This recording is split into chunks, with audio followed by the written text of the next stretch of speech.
आज मेरे मायके से बड़ी मजेदार खुशबू आ रही है। लगता है भाभी या मम्मी कुछ बढ़िया बना रही हैं। चलो जाकर देखती हूँ और लगे हाथ खाकर भी आ जाऊंगी।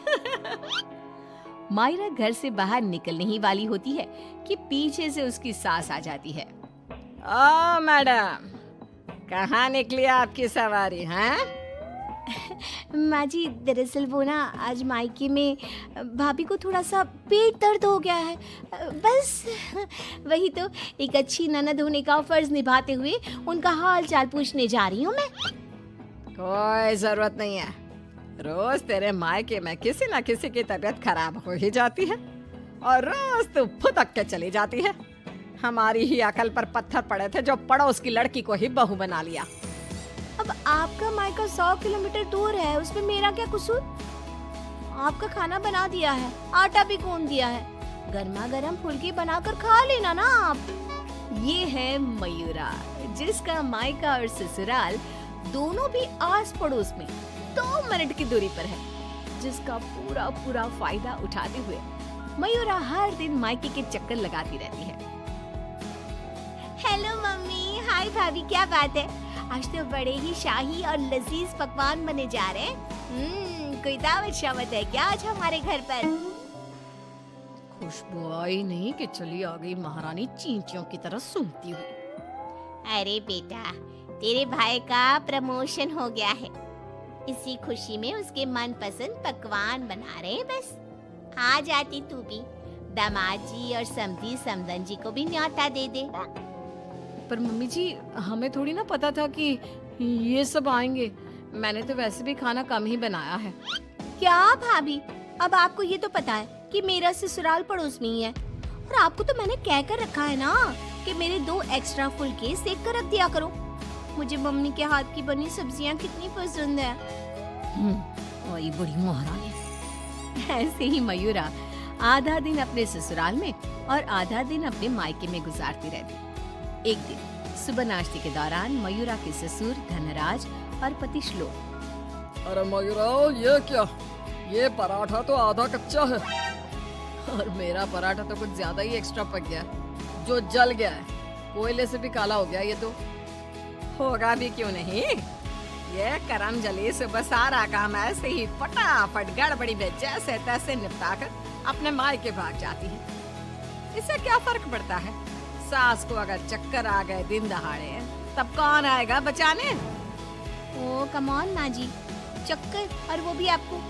दिन भर आप हर आधे घंटे में कुछ न कुछ खाती रहती हो और फिर भी मुझे ताने कस रही हो। Very bad. तो तू कौन सी गुड है? आई बड़ी। वहाँ मायके के घर में वंदना अपने पति यानी मयूरा के भाई गोपाल से कहती है, गोपाल, तुम ना तुम्हारी प्यारी बहन को समझा कर रखो। अरे तीज त्योहार, रक्षाबंधन, दीपावली, इन सब पे अपने मायके आए तो ठीक लगता है, लेकिन ये मैडम, ये तो रोज ही चली आती है मुंह उठाए। अरे सोचिए मम्मी जी, अगर मैं भी रोज इस तरह अपने मायके जाऊं तो आपको ये सही लगेगा? नहीं ना? फिर ना सही कह रही है मम्मी, जरा इस बात पर गौर फरमाइए। हाँ बेटा, मुझे पता है, उस दिन तो गली की औरतें भी सब्जी वाले के यहाँ गप्पे लड़ाते हुए बातें बना रही थी कि मयूरा तो दिन भर सिर्फ अपने मायके में ही रहती है। आज उसे आने दो, मीठे बोल से ही समझाऊंगी, समझ जाएगी वो। फिर जब मयूरा मायके आती है तो, मम्मी, आपको तो कोई दिक्कत नहीं है ना मेरे इस तरह आपसे मिलने यहाँ आने से? ये देख सरोज का मन ममता के मुंह में आ जाता है। ना बेटी ना, तू ऐसा क्यों सोच रही है और तेरी आंखें नम क्यों हैं? तू क्यों रो रही है बेटा? समधन जी ने कुछ कहा है क्या? ओफो, ये मम्मी जी भी ना, उन्होंने एक आंसू गिराया नहीं कि पिघल गई। नहीं मम्मी, किसी ने कुछ नहीं कहा, बस आज आपकी बहुत याद आ गई। रोज आपसे मिलती ही हूँ, लेकिन आज पता नहीं क्या हुआ। और इसी के साथ सरोज अपनी बेटी को कुछ नहीं बोल पाती और अब मयूरा का मायके में आना जाना इतना बढ़ जाता है कि वो मायके के फैसलों में भी दखल अंदाजी देने लगती है। तभी वहाँ पर बरखा आती है। अगर इतना ही परेशान हो तो उसे घर के अंदर आने ही क्यों देते हो? वो एक पाँव अपने मायके की नाव में रखती है और एक पाँव अपने ससुराल की नाव में। अगर एक नाव हटा दे तो ना चाहते हुए भी उसे दोनों पैर एक ही नाव में रखने होंगे ना। हाँ काकी, एकदम बराबर बात कर रही हैं आप। लेकिन समधन जी, आप अपनी बेटी के मुंह पे दरवाजा लगा पाती क्या? देखिए, मुझे वो सब नहीं पता। अब उसका पूरा संसार उसके ससुराल में बस चुका है। उसे वहाँ ध्यान देना चाहिए, ना कि इधर मायके में। और इसलिए आप ही हो, उसे यहाँ आने पर आप ही को रोक टोक लगानी होगी। बस यही कहने आई थी। नमस्ते। अगले दिन ससुराल में बरखा की तबीयत खराब हो जाती है और मयूरा उसे बिस्तर पर ऐसे ही छोड़कर मायके भागती है। चली गई मायके, अपनी बीमार सास को बिस्तर पर छोड़कर निकम्मी कहीं की।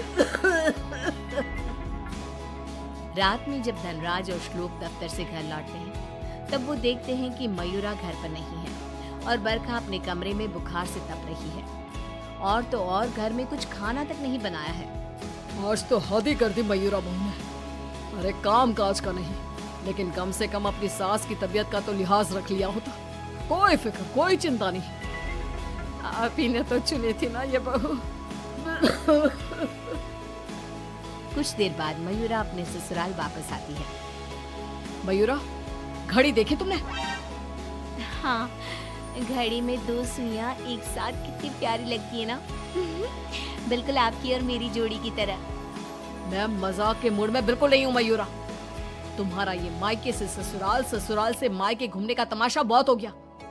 ये सब कब खत्म होगा?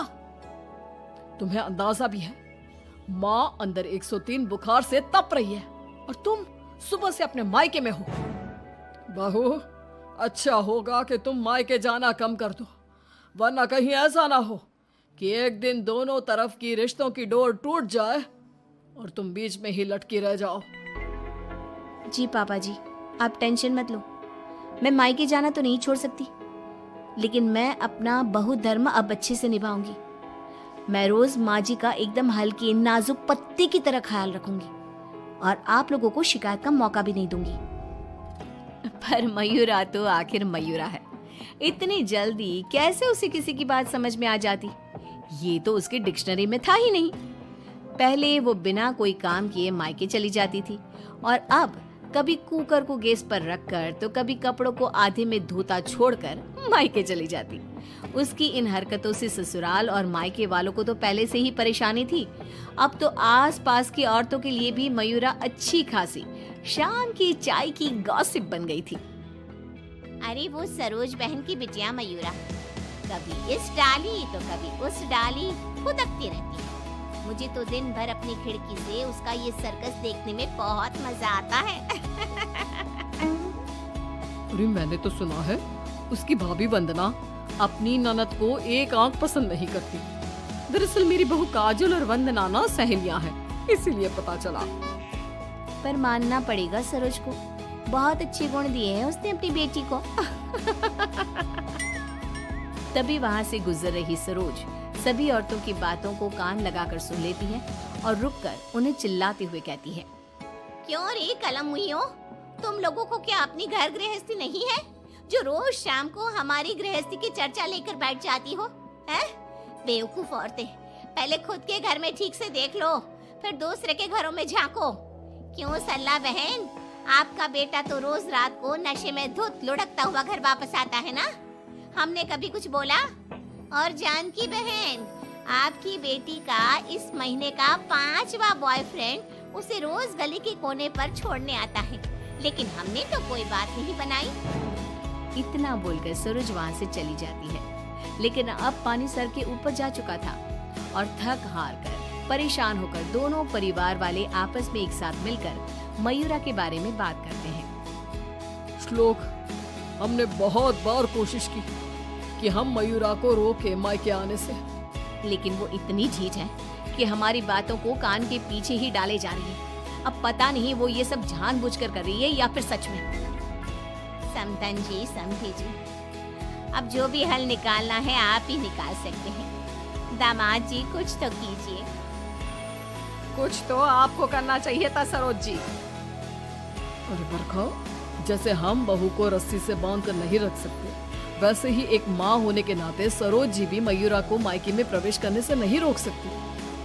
अरे उसने पूरा बचपन बिताया है वहां पर। लेकिन अब नहीं, अब तो इस सब का एक ही रास्ता है। जो काम मैंने 1 साल पहले नहीं किया था वो मैं अब करूंगा। ऐसा क्या कर लेगा तू बेटा? मुझे कंपनी की तरफ से चिरौलीपुरा में ट्रांसफर लेटर दिया गया था, वो भी दुगनी सैलरी के बेसिस पर। लेकिन 1 साल पहले आई इस ऑफर को मैंने मयूरा की खुशियों के लिए ठुकरा दिया था, क्योंकि अगर हम यहाँ से कहीं और जाकर शिफ्ट हो गए तो वो अपने मायके को मिस करेगी। तभी शादी भी नहीं थी, और अब ऐसा कुछ भी नहीं है। तो तुम ये कहना चाह रहे हो कि तुम सब यानी मयूरा के ससुराल वाले अब उसके मायके से दूर चले जाएंगे?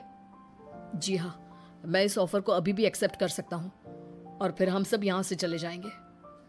अब हम और कर भी क्या सकते हैं? अगर मयूरा को अपने मायके जाने से रोकना है तो बेहतर यही होगा कि उसके पड़ोस के ससुराल को दूर ले जाए और उसके ससुराल वाले ही अलग जाकर रहे, जिससे वो रोज अपने मायके नहीं जा पाएगी। सभी श्लोक के इस फैसले पर सहमति जताते हैं और फिर मयूरा अपने पति की ट्रांसफर की वजह से शिफ्ट होने की बात को साधारण समझकर अपने मायके से दूर चली जाती है। जो भी कहो, सही मायनों में बहू विदा करके तो मैं अब लाई हूँ।